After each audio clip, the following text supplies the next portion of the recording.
Te damos la cordial bienvenida a tu programa Palabras de Vida Eterna, un programa donde aprenderás paso a paso el conocimiento de la Biblia.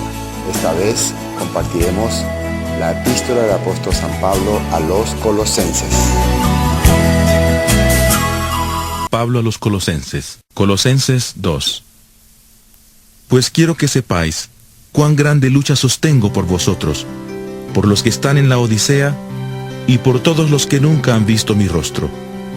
Lucho para que sean consolados sus corazones y para que, unidos en amor, alcancen todas las riquezas de pleno entendimiento, a fin de conocer el misterio de Dios el Padre y de Cristo, en quien están escondidos todos los tesoros de la sabiduría y del conocimiento. Esto lo digo para que nadie os engañe con palabras persuasivas, porque aunque estoy ausente en cuerpo, no obstante, en espíritu estoy con vosotros, gozándome y mirando vuestro buen orden y la firmeza de vuestra fe en Cristo. Por tanto, de la manera que habéis recibido al Señor Jesucristo, andad en Él, arraigados y sobreedificados en Él y confirmados en la fe, así como habéis sido enseñados, abundando en acciones de gracias. Mirad que nadie os engañe por medio de filosofías y huecas sutilezas basadas en las tradiciones de los hombres, conforme a los elementos del mundo y no según Cristo. Porque en Cristo habita corporalmente toda la plenitud de la divinidad, y vosotros estáis completos en Él, que es la cabeza de todo principado y potestad. Entonces empezamos ya el libro de Colosenses. Esta es la cuarta vez que estamos compartiendo el capítulo 1. Tuvimos 3 partes, ¿no? Y ahora vamos a empezar el capítulo 2. Y el capítulo 1 mostraba, ¿no?, el corazón que tenía el apóstol Pablo para comunicar esta palabra a la gente de Colosas, en la ciudad donde estaban viviendo. Los hermanos que nunca le habían conocido al apóstol Pablo. Estos hermanos no le conocieron al apóstol Pablo por pedido de Epafras, ¿se acuerdan? Habían ido a Pablo, le había escrito a ellos. Pablo, ¿dónde estaba en este momento? Está en la cárcel, está en sus últimos días. Y en Colosa había mucha gente que enseñaba costumbres y tradiciones y estaba tratando de desviar el corazón de estos hermanos. Así como en este tiempo hay mucha gente que te enseña esto, te enseña aquello, te enseña un montón de cosas, ya no entendemos qué es lo que pasa. Por eso Pablo le escribe a ellos para que puedan tener confianza y seguridad en lo que ellos están creyendo. Así empezaba el libro de Colosenses. Entonces en el capítulo 1, por ejemplo, acá en el versículo 24, dice: ahora me gozo en lo que padezco por vosotros y cumplo en mi carne lo que falta de las aflicciones de Cristo, por su cuerpo que es la iglesia.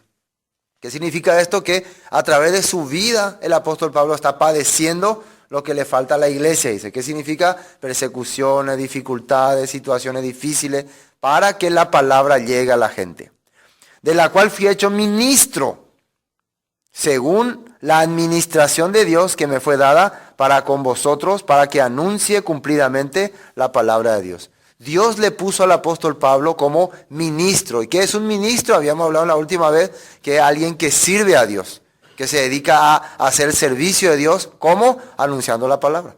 Anunciando lo que Dios quiere que se escuche, no lo que uno quiere que se escuche. El ministro no anuncia su palabra. El ministro anuncia la palabra de su dueño, su Señor, que es Jesús. ¿Y qué dice acá el versículo 26? Era interesante. El misterio que había estado oculto desde los siglos y las edades, pero que ahora ha sido manifestado a sus santos. ¿Cuál era ese misterio? Que los gentiles, los que no eran judíos, también eran parte del reino de Dios, del reino celestial, o sea, del milenio. Ñande yaí ana ahí la milenio, ve. Ñande maera ahí la milenio. Ahí solamente pueblo judío peruana. Ñande guanay. Espérate, hay misterio curí a la gente en Doicuay. Dios ahora está queriendo hacerle entender y puso un ministro, se llama apóstol Pablo. Por eso apóstol Pablo está predicando a los gentiles. ¿O entendés? Bueno, eso era el capítulo 1. El versículo 28 dice: a quien anunciamos amonestando a todo hombre y enseñando a todo hombre en toda sabiduría, a fin de presentar perfecto en Cristo Jesús a todo hombre, por la cual también trabajo luchando según la potencia de Él, la cual actúa poderosamente en mí. ¿Por qué dice trabajo luchando? Porque al anunciar esta palabra, ¿qué ocurre? La gente se opone, la gente crea conflicto, no acepta. Va a haber algunos grupos que no le parece, que no le cae muy bien, no andas ahí pesa, andas ahí pesa, andas ahí pesa. Entonces es una lucha. ¿Y cómo comienza el capítulo 2? Capítulo 2, versículo 1 dice, porque quiero que sepáis cuán grande lucha sostengo por vosotros y por los que están en la Odisea y por todos los que nunca han visto mi rostro. No solamente uno pelea con la gente que le escucha así en vivo. Ustedes piensan que un predicador, una persona dedicada a la palabra, solamente tiene que dedicarse a la gente que le ve predicando. La lucha también es para esa gente que no le va a escuchar, pero que un día se va a enterar, no le va a escuchar en vivo, pero un día se va a enterar de lo que él dijo. Para eso también, para esa gente está en la lucha. O sea, la vida del predicador es muy importante porque al final la gente va a observar dónde fue, qué dijo, quién aprendió, pasó o no pasó las pruebas. Supongamos que un predicador está predicando la fe, la esperanza, la confianza en la palabra, pero cuando llega a una situación renuncia. No, se ya apende más, renuncia. Entonces cuando escuchen la persona esa palabra o esa acción, ya también cae en la gente. Por eso es una lucha, no solamente a los que están en vivo, también para los que van a escuchar o los que están escuchando su vivencia. Por eso para el apóstol Pablo era importante. Ahora él estaba preso, estaba encarcelado. Pero una pregunta, ¿él dejó de predicar? No. ¿Cómo los de Colosas, los colosenses, cómo están enterándose de la palabra del apóstol Pablo? Pablo vino a predicarle a ellos. ¿Cómo se enteraron de lo que Pablo decía? Por medio de esta carta, ¿no? O sea, ¿era valiosa esta carta o no? Era muy valiosa. Por eso el que nosotros también grabemos las predicaciones, editemos y enviemos, es muy importante. Aunque aquí parece que no hay esperanza, pero ustedes saben que muchas personas escuchando las grabaciones están teniendo mucha esperanza en otras partes. Están teniendo otra vez la fe en Dios. Así es. Entonces uno puede pensar, ay no, yo ahí la puerta de jata. Pero cuando piensas que a través de tu vida, a través de lo que estás compartiendo, muchas personas que no te ven ni nunca te vieron tu rostro, van a tener esperanza en Dios, entonces continúa la lucha. No, tengo que continuar la lucha. ¿Cuál continuar? Eso es muy importante que uno entienda. Por eso uno no tiene que pensar apente.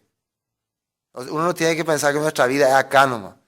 Hay mucha gente que está dependiendo de lo que nosotros podamos superar o no. Esta vez estando en Argentina he visto, ¿no? Que a través de que realmente nosotros pasamos muchas dificultades, ¿no? Muchas situaciones, mucho conflicto. Pero pasamos. Y por eso podemos ir a compartirla a otra persona. Podemos ir a Argentina, los hermanos fueron a Encarnación, podemos ir a otros lugares. Entonces, todo eso ocurre porque pasamos esta dificultad. Entonces, cuando vamos, es testimonio de que hemos superado esa dificultad. Entonces, a eso se le llama una lucha. Y esta gente que nos recibió va a comentar, va a hablar y va a esparcir, porque Epafras participó se puede decir, en un seminario bíblico, cuando Pablo hizo en otra ciudad, y él cuando va a su ciudad, él transmite a los de Colosas, los colosenses. Epafras los colosenses no habían visto nunca a Pablo, solamente Epafras le compartió lo que él aprendió. Y por eso ahora los colosenses estaban recibiendo la palabra, y ahora Pablo está escribiendo ya con corazón abierto y confiado. Por eso la lucha continúa, aunque estemos 2 o 3 reunidos, la lucha continúa. Por ese pequeño grupo, Dios está pensando en miles. ¿Saben? Un pequeño grupo. Pero Dios pensaje taina. Eso dice. Por eso dice, aunque nunca han visto mi rostro.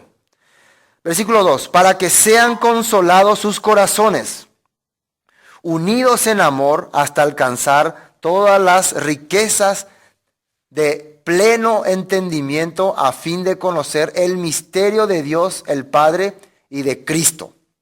Las palabras del apóstol Pablo, dice Pedro, que son difíciles de entender. Ahora nosotros nos damos cuenta por qué. Cada cosa que dice es medio raro, así que tenemos que traducirla otra vez. Dice aquí, ¿para qué él sufrió? ¿Para qué él peleó? ¿Por qué él está luchando? Primero, para que sean consolados sus corazones en amor. La lucha del apóstol Pablo, la perseverancia del apóstol Pablo, el que continúa la palabra, es para que los corazones de esa persona que están escuchando sean consolados. Al saber que él continúa, que él no dice, bueno hermanos, realmente Dios me abandonó, ahora estoy en la cárcel, muriéndome, abandonado. Si él escribiera así, ¿cómo iban a pensar la gente? Iban a estar desesperados, pero él les daba esperanza. Desde la cárcel, condenado a muerte, él le daba esperanza. Dice, para que sean consolados sus corazones, unidos en amor, hasta alcanzar. ¿Para qué? Dice, hasta alcanzar todas las riquezas de pleno entendimiento. Riquezas. Quiere decir que hay un objetivo por el cual nosotros estamos escuchando, compartiendo, aprendiendo. Dios me etañandé, tener riqueza.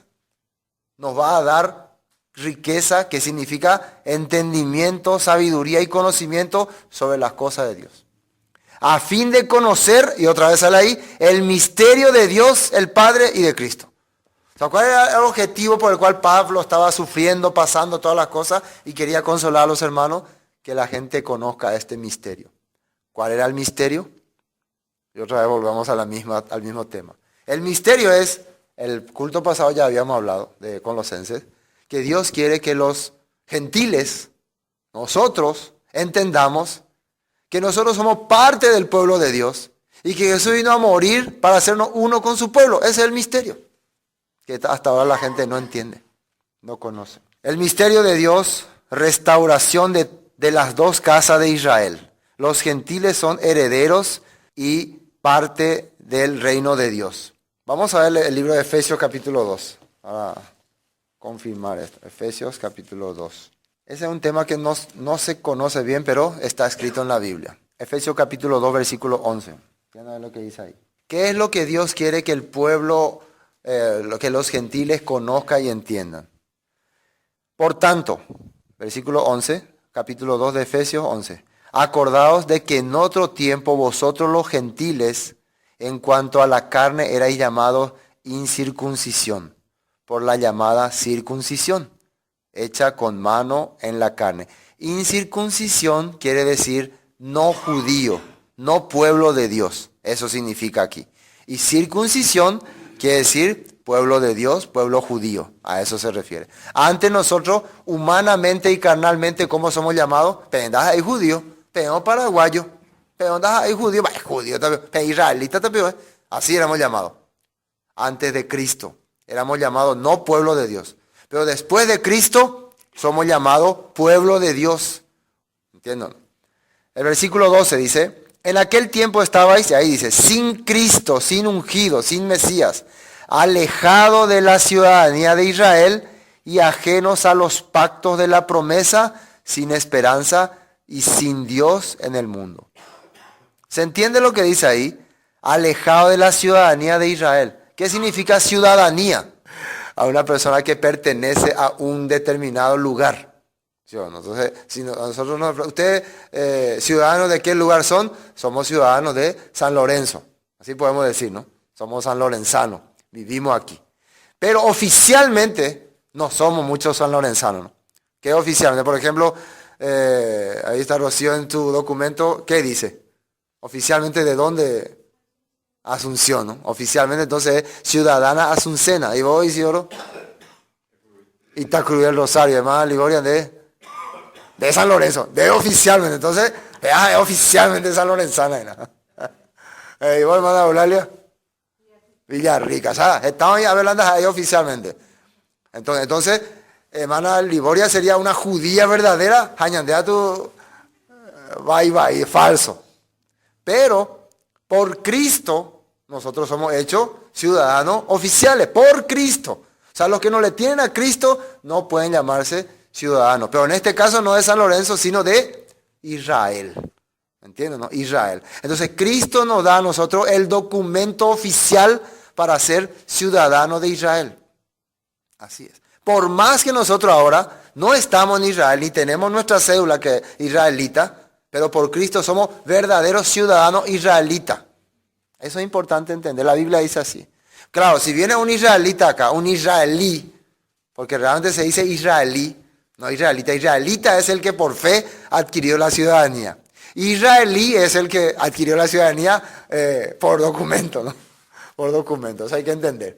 Entonces, si viene un israelí, no va a decir, israelita, soy la israelí. Yo soy el israelita porque yo tengo mi documento. Pero eso delante de Dios vale o no. Para este tiempo vale, pero para el milenio ¿va a valer? No va a valer. Para el milenio, ¿con qué documento tenés que entrar? Con el documento que Cristo te dio. ¿Entiendes? ¿No? Está él de sellar y sello la boleta. El sello es su muerte en la cruz. Por eso su muerte en la cruz representó nuestro sello para entrar a ese milenio, a ese reino. ¿Entendemos esta parte o no? ¿Se entiende? Eso es importante. Por eso dice el versículo 2, en aquel tiempo estaba sin Cristo, o sea, sin visa, sin pasaporte, alejado de la ciudadanía de Israel y ajenos a los pactos de la promesa, sin esperanza, sin Dios en el mundo. Eso es importante entender. Nuestra ciudadanía terrenal no sirve para Dios. Nuestra ciudadanía tiene que ser celestial. Y celestial quiere decir dada por Cristo. Por eso entonces después ya tenemos derecho a todos los pactos y a todas las promesas que Dios dijo.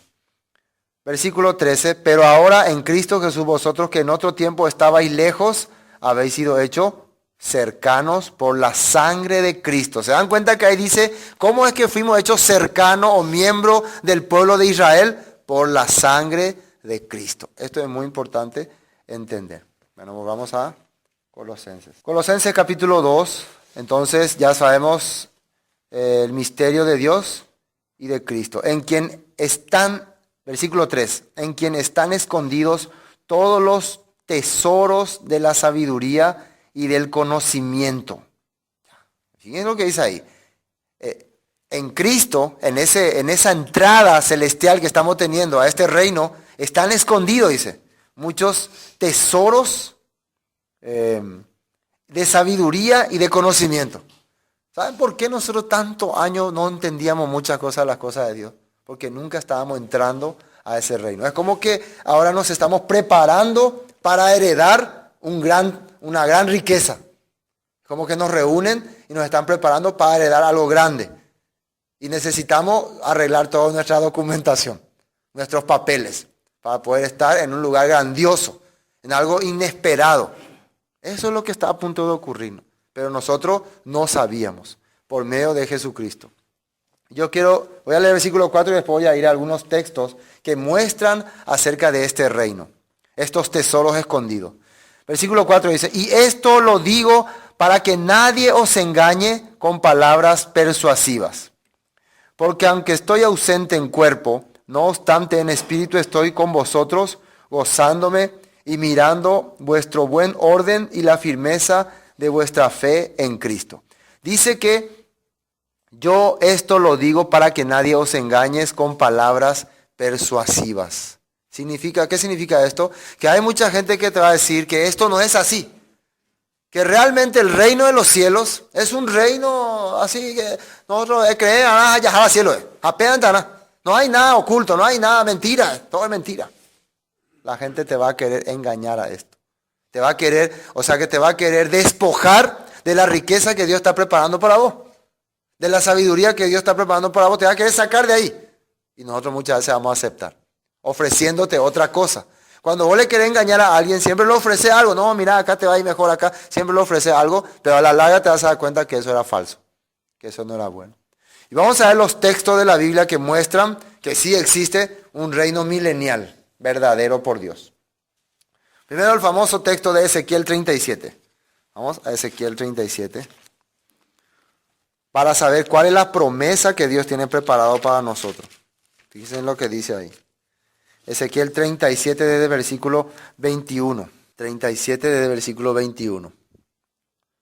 Oí para la reino celestial, oí para la milenio, oí para la reino Dios preparañan de Guaná, o no, según la Biblia. Dice así, versículo 21. 37, 21. Y les dirás, así ha dicho el Señor, he aquí, yo tomo a los hijos de Israel de entre las naciones. Atiendan muy bien. De entre las naciones, a las cuales fueron, y los recogeré de todas partes y los traeré a su tierra. ¿A dónde dice Dios que les va a llevar a los hijos de Israel que están esparcidos entre las naciones? ¿A dónde les va a llevar? A su tierra. ¿Cuál es su tierra? Israel. Y los haré una nación en la tierra, en los montes de Israel, y un rey será a todos ellos por rey. Y nunca más serán dos naciones, ni nunca más serán divididos en dos reinos. Se está refiriendo al reino de Judá y al reino de Israel. Versículo 23. Y esto es muy importante porque esto es lo que nos ha ocurrido a todas las personas. Ni se contaminarán ya más con sus ídolos, con sus abominaciones y con todas sus rebeliones, y los salvaré de todas sus rebeliones con las cuales pecaron, y los limpiaré. Los salvaré y los limpiaré. ¿Tiene sentido que está hablando de nosotros o no? Los limpiaré y los salvaré. No, pastor, esto está hablando, es para el pueblo de Israel, no tenemos nada que ver con nosotros. Esa es palabra persuasiva. Cuando escuchen esta clase de palabra, que les diga, no, esto no tiene nada que ver con nosotros, esto no es para nosotros, esto es para los judíos. Esos son, nadie os engañe con palabra persuasiva. Nadie les diga que no es así, no es así. Ahí vamos a entender nosotros que hay personas que malintencionadas. Os salvaré de todas sus rebeliones con las cuales pecaron, y los limpiaré, y me serán por pueblo, y yo a ellos por Dios. Esto es lo mismo que dice en la promesa del nuevo pacto. Yo seré a ellos por Dios, y ellos me serán por pueblo. Y fíjense, ¿quién va a gobernar a este nuevo pueblo que van a ser salvados y limpiados por Dios? ¿Quién va a ser su rey? Versículo 24. Mi siervo David será rey sobre ellos. Será rey sobre ellos, dice. ¿Quién es David? El rey que reinó, el primer rey, el segundo rey de Israel, que reinó en los tiempos de Saúl y Salomón. Pero en el tiempo de Ezequiel, David ya no vivía más. ¿Por qué dice acá que en un futuro cercano, no sabemos cuándo, cuando las dos tribus se reúnan y cuando vuelvan a ser salvados y limpiados de sus rebeliones, de sus pecados, David sería rey sobre ellos? Y ahí se nos viene un texto que el ángel Gabriel le dijo a María, que este niño tendrá el trono de su padre David, dice. El trono de su padre David se le va a dar, y será rey, y tendrá su cetro. Entonces, ¿de quién se está refiriendo acá cuando dice mi siervo David será rey sobre ellos? ¿A quién se está refiriendo? A Jesús. Nada más y nada menos. Entonces, ¿qué tiene que ver Ezequiel con esto? Mucho. ¿Se dan cuenta que está hablando de un reino en Israel y Jesús a la cabeza y nosotros como salvos y limpiados de nuestros pecados? Así está hablando. Después, mi siervo David será rey sobre ellos, y todos ellos tendrán un solo pastor y andarán en mis preceptos y mis estatutos y guardarán y los pondrán por obra. Tendrán un solo pastor. ¿Quién dijo que era el pastor de las ovejas? Jesús, yo soy el pastor. El versículo 25 también, habitarán, eso es muy importante. ¿Dónde vamos a vivir con nuestro rey y con nuestro pastor? Pepa Peicuá se movió para la Yaicota. Peicuá se va. O pensando, ¿Peicuá? ¿Quieren saber dónde es lo que vamos a vivir? Pastor, decime, ¿a dónde es lo que nos vamos a ir después de que pase? Me voy con la Yajata. Claro, la gente Peicuá se treía, ¿no? Me voy con la Yajata a resucitar ahí. Miren lo que dice ahí, para que marquen luego y redondeen y le digan a cualquier persona. Dice ahí, habitarán en la tierra que di a mi siervo Jacob. Entonces ahora tienen que investigar cuál fue la tierra que Dios le dio a Jacob. Después, en la cual habitaron vuestros padres, en ella habitarán ellos, sus hijos y los hijos de sus hijos. ¿Hasta cuándo dice ahí? Para siempre, y mi siervo David será príncipe de ellos para siempre. Entonces está bien claro en la Biblia el lugar donde vamos a habitar. ¿Quién va a ser rey? El lugar donde habitaron Jacob y sus hijos, las 12 tribus de Israel. David será rey para siempre. Esas son las promesas, las riquezas y las bendiciones que Dios está preparando para nosotros, pero algunos ingratos, Algunos necios, con palabras persuasivas, han sacado nuestro corazón y nos han quitado esa herencia. Y por causa de eso nosotros estamos esperando otra cosa en vez de recibir lo que Dios nos estaba dando. Esa es la tristemente célebre realidad. Amós capítulo 9. Amós, más palabras que se relacionen con este reino milenial. Amós capítulo 9. Amós capítulo 9. Versículo 11. ¿Qué dice el título? Eso es muy importante. Restauración futura de Israel. Fíjense lo que dice ahí. Versículo 11. 9:11. En aquel día yo levantaré el tabernáculo caído de David y cerraré sus portillos y levantaré sus ruinas y lo edificaré como en el tiempo pasado. Dice acá que en la restauración futura de Israel, Dios va a levantar el tabernáculo caído de David. Tabernáculo es habitación o morada. ¿Por qué dice tabernáculo caído de David? Porque en el tiempo de David, David restableció las 12 tribus de Israel y cuando vino su hijo Salomón, por su pecado se tuvo que dividir el reino en 2 pedazos. Y así estuvo durante muchos años. Pero en el tiempo futuro eso va a ser restaurado. Por eso los apóstoles le preguntaban a Jesús, porque ellos sabían que Jesús era el descendiente de David. ¿Restaurarás a Israel en este tiempo? Le habían preguntado. ¿Restaurarás a Israel en este tiempo? ¿Qué es lo que los judíos, qué es lo que los discípulos esperaban? La restauración de Israel. El versículo, vamos a continuar leyendo, 12. Para que aquellos sobre los cuales es invocado mi nombre posean el resto de Edom y todas las naciones dice el Señor que hace esto. Versículo 13. He aquí vienen días, dice el Señor, en que el que ara alcanzará el segador y el pisador de las uvas, al que lleve la simiente, y los montes destilarán mosto y todos los collados se derretirán. Versículo 14. Y traeré del cautiverio a mi pueblo Israel, y edificarán ellos las ciudades asoladas, y las habitarán, plantarán viñas, y beberán el vino de ellas, y harán huertos, y comerán el fruto de ellos. ¿Qué dice que van a hacer? Van a plantar, van a tomar, van a disfrutar, van a comer. No piensen entonces que heredar este reino es, vamos a ser angelitos que volamos así como fantasmas. Vamos a plantar, dice, vamos a labrar y vamos a disfrutar de nuestra labranza. Amén. Entonces, algo grandioso Dios está haciendo, preparando para su hijo. El versículo 15, pues los plantaré sobre su tierra y nunca más serán arrancados, dice. Nunca más, ¿hasta cuándo es?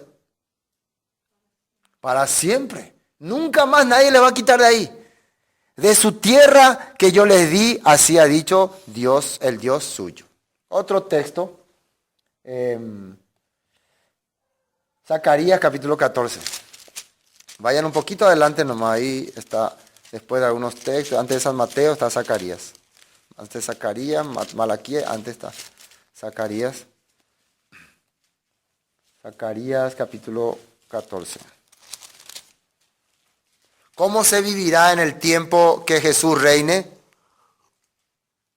Fíjense lo que dice ahí. ¿Qué se va a hacer en ese tiempo? ¿Encontraron? Zacarías 14, versículo 16. 14, 16.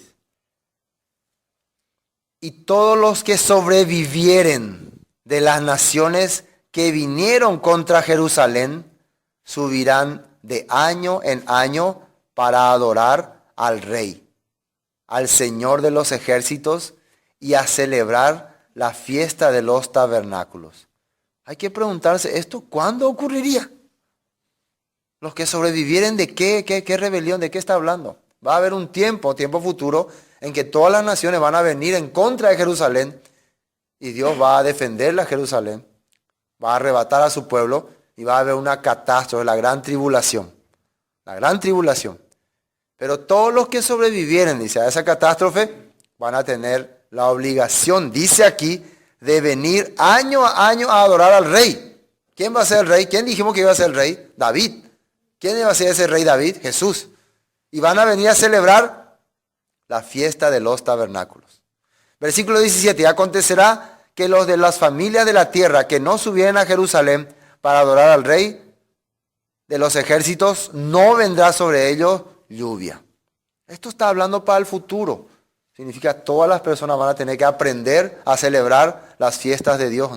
Así está diciendo aquí. Un texto más, San Mateo 24, para entender bien. San Mateo 24, 31. Esta palabra Jesús mismo dijo también. Atiendan bien acá.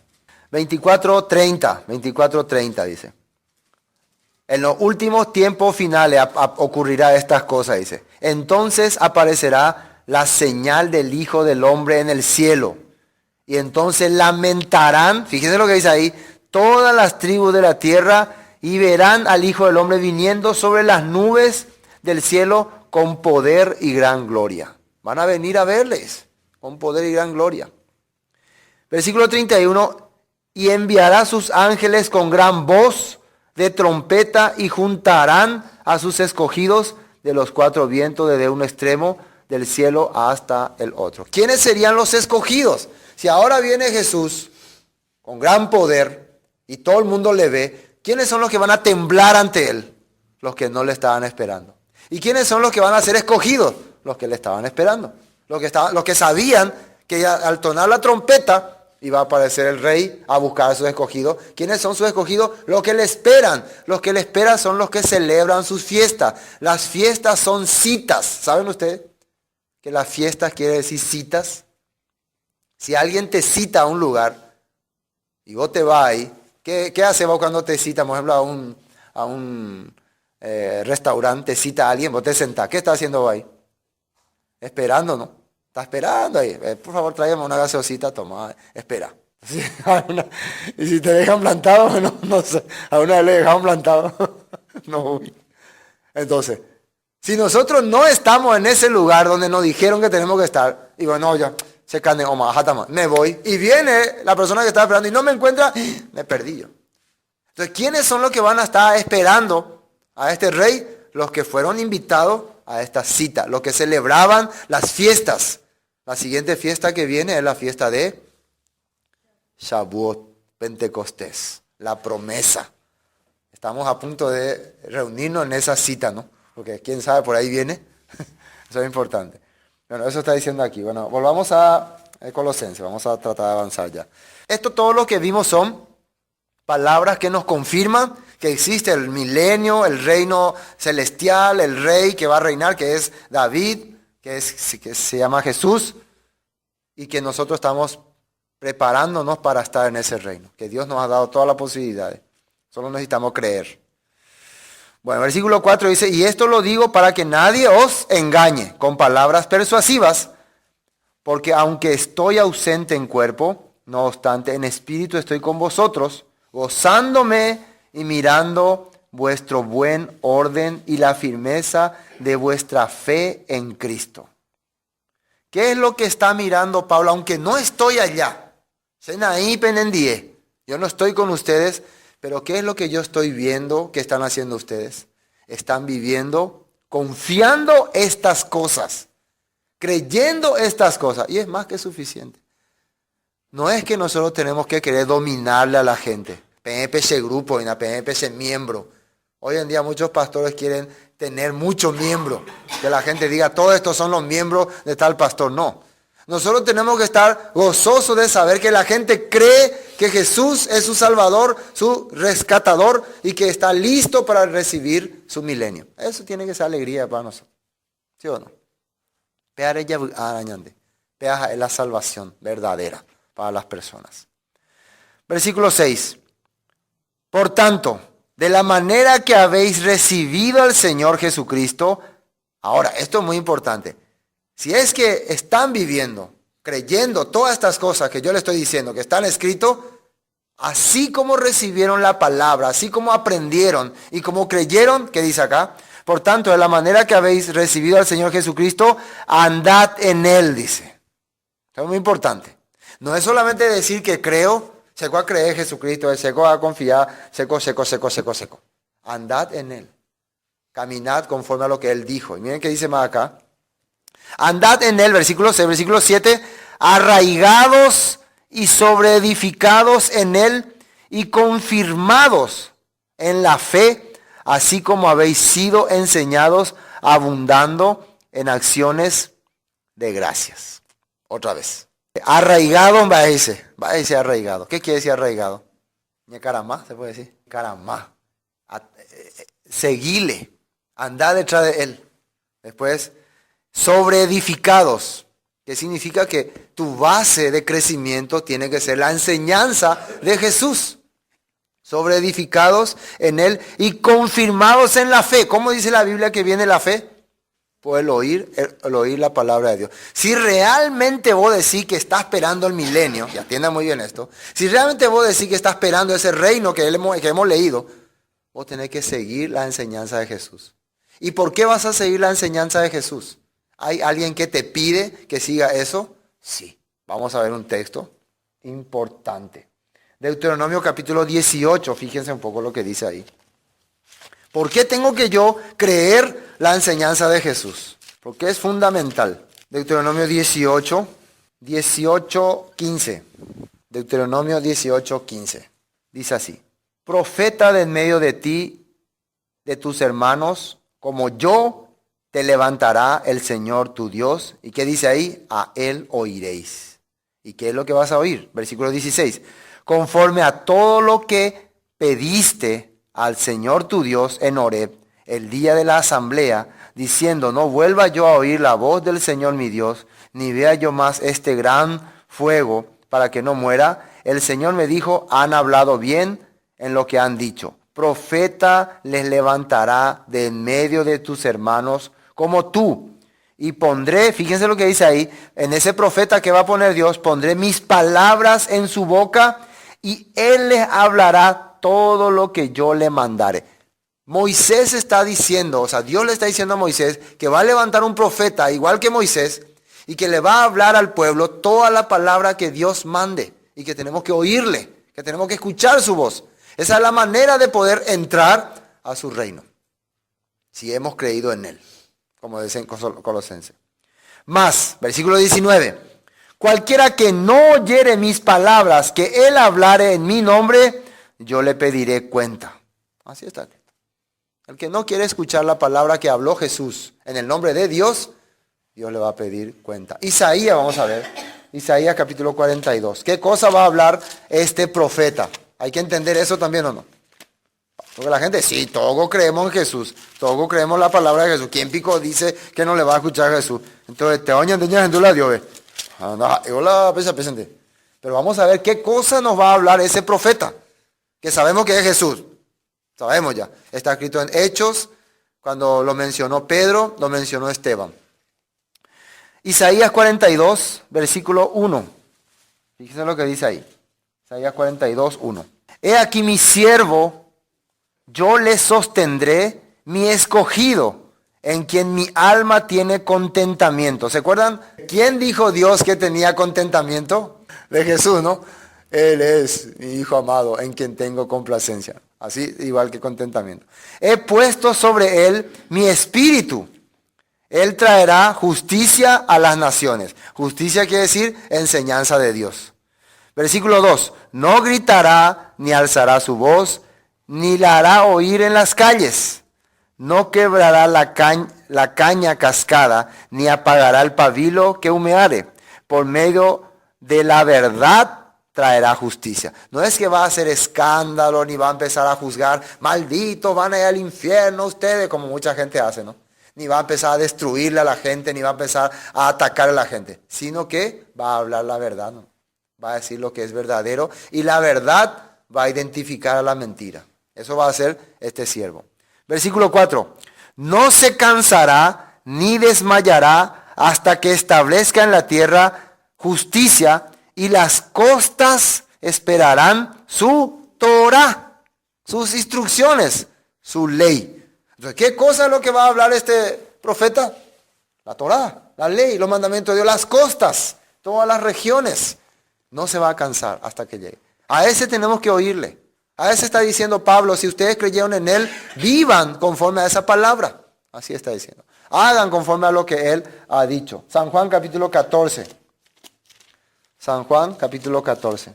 Fíjense lo que dice acá San Juan capítulo 14, el mismo Jesucristo habla.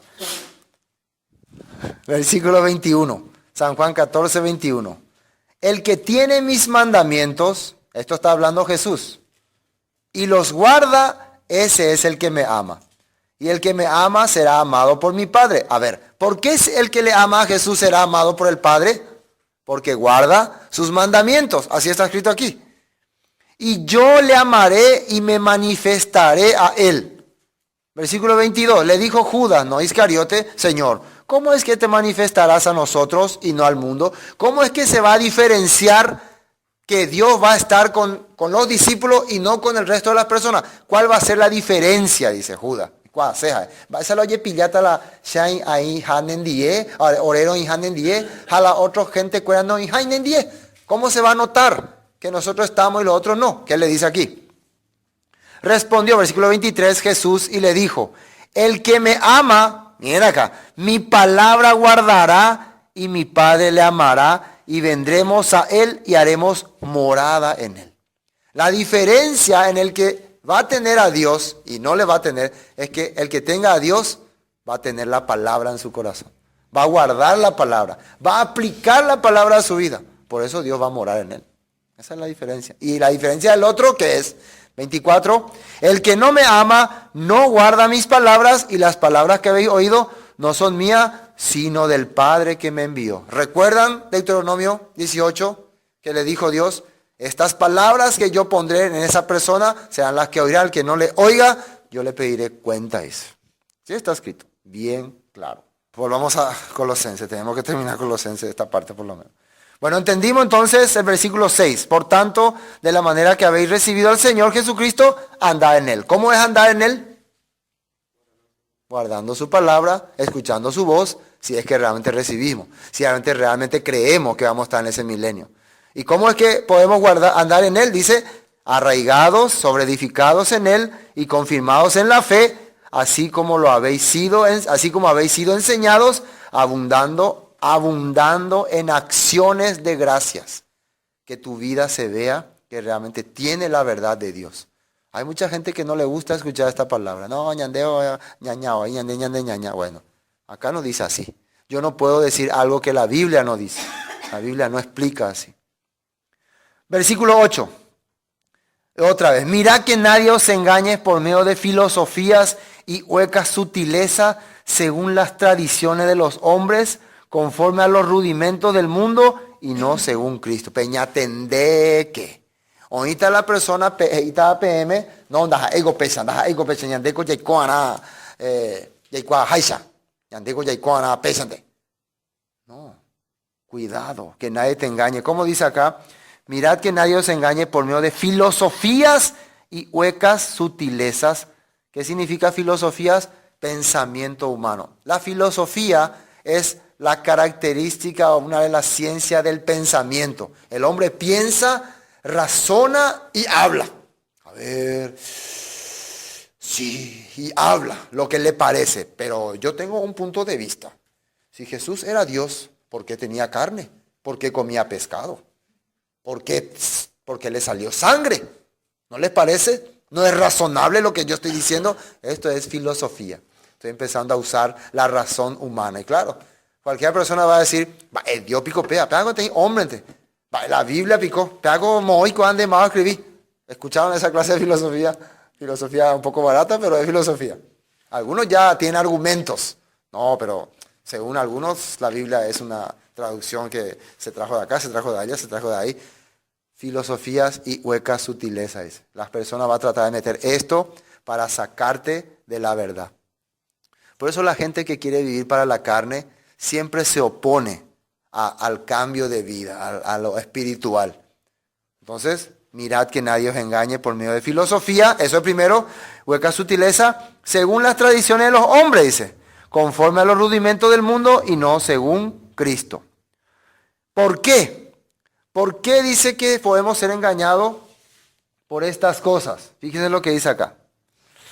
Porque en él, versículo 9, habita corporalmente toda la plenitud de la deidad.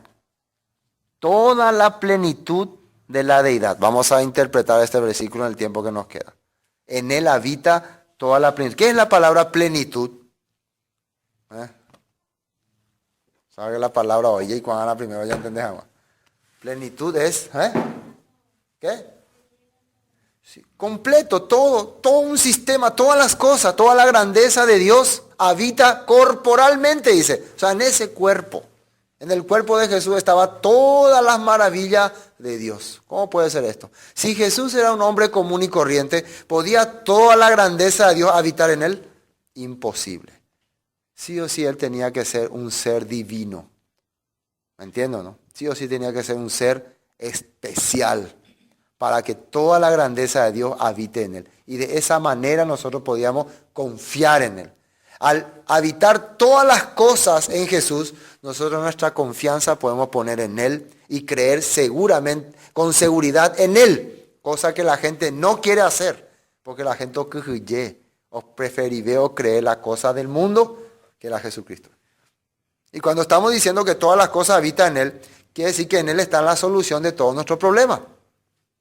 En Jesús ya creo, lo que mismo que ya cree paitema, la dio hoy potañan de Guara. Eso quiere decir. 10. Y vosotros estáis completos en él, que es la cabeza de todo principado y potestad. ¿Qué significa esto?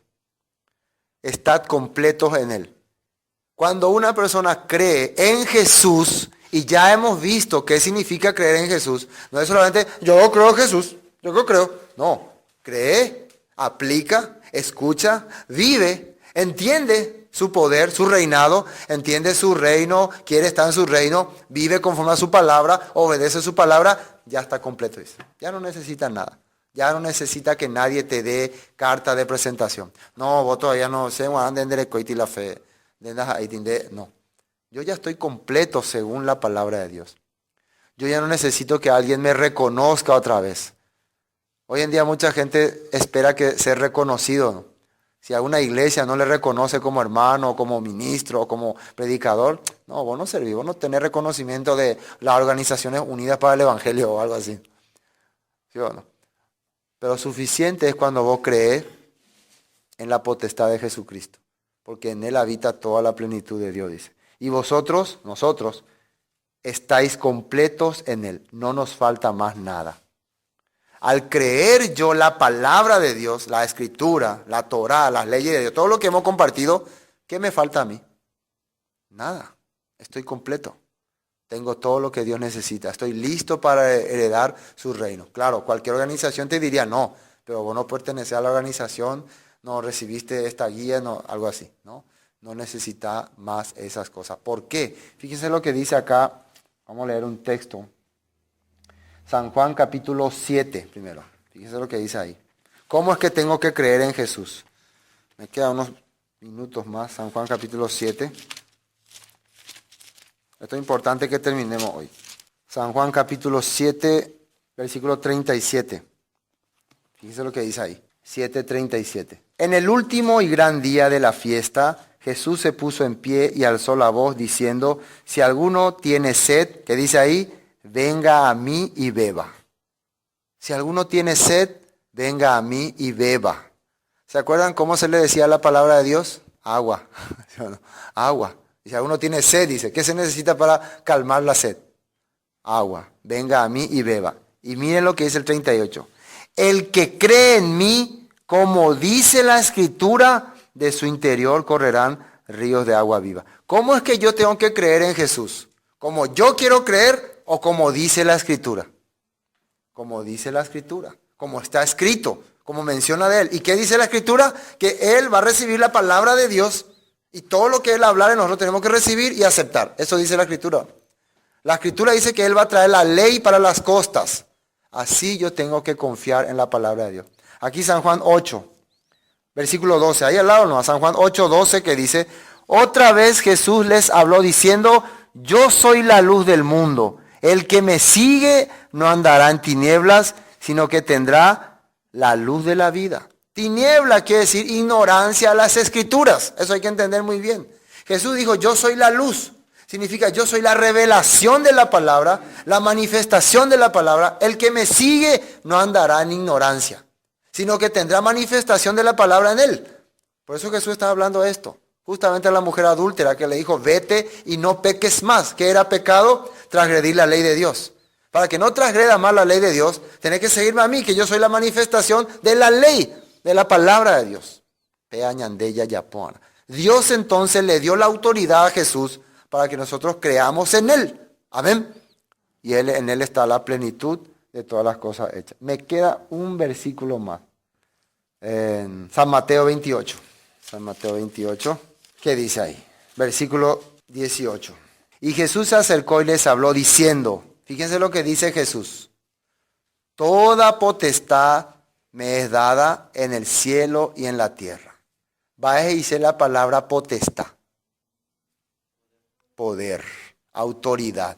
Por eso, si yo le tengo a Jesús, si yo escucho la palabra que Dios le mandó a Jesús para darme a mí, entonces yo ya no necesito más nada, como dice en Colosenses, ya estoy completo. Toda potestad me es dada en el cielo y en la tierra, por tanto, id y haced discípulos a todas las naciones. Si yo estoy creyendo entonces en Jesús y en su palabra y en su sacrificio y en su muerte, necesito autorización de alguien para ir a predicar. Necesito autorización de la organización de predicadores unidos por el evangelio y por la paz del mundo. No, solamente necesito creer esta palabra. Él tiene toda potestad, Él tiene la autoridad suprema y yo a Él le voy a seguir y tengo la palabra, creo lo que Él dijo, acepto su Torah, entonces puedo ir a predicar a toda criatura. Por tanto, ahí hace discípulos a todas las naciones, bautizándolos en el nombre del Padre, Hijo y Espíritu Santo. Versículo 20, ¿qué dice el versículo 20?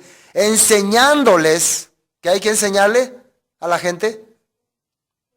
Que guarden todas las cosas que os he mandado, y aquí yo estoy con vosotros todos los días hasta el fin del mundo. Amén. Entonces no es solamente andar a predicar el evangelio, hola, Jesús murió por tu pecado, ya no hay más pecado. Hay que enseñarle que guarden todas las cosas que Él ha mandado. Y como la gente ni siquiera sabe qué es lo que Él ha mandado, ¿cómo puede enseñarle eso? ¿Entiendo? Eso es muy importante. Por eso en Jesús estamos con